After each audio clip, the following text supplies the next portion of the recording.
Hi, I'm Natalia, and to be honest, it's quite hard for me to talk about an experience that I remember about where I've learned a language, because I consider myself that I'm trilingual, basically more maybe bilingual in English and Spanish.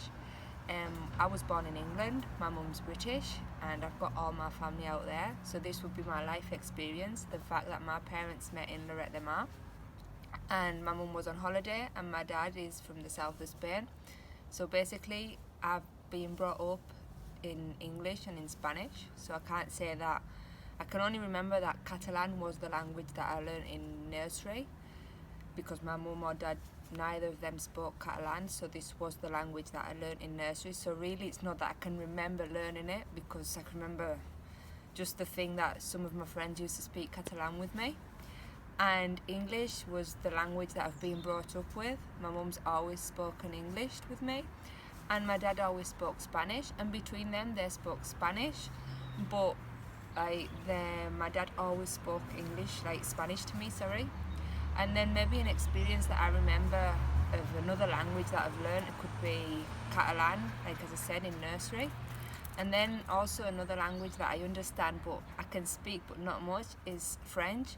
This was another experience that I can remember. This was due because my parents put me in a nun school, in a private, they were French nuns. So obviously the French was the language that was imposed as from P3. So probably this is maybe the experience that I can remember about talking a different language would be French, because to be honest I can't remember learning Catalan or Spanish or English. It's just comes out naturally, and really I can't say that I'm more dominant in one language than another, because I could start speaking English now and then suddenly I could change to Catalan if I'm with one of my friends that speak Catalan, or could change to Spanish if my dad appears. So I can't say really a relevant experience. Mostly the one that I mentioned about French would be the experience with school. This is where I learned French, and obviously I've heard Italian, I've heard Indonesian, but they aren't languages that I say I could speak or understand. Well, Italian maybe I can understand because it's easy, but basically French is the one that I've learned due from school. Okay.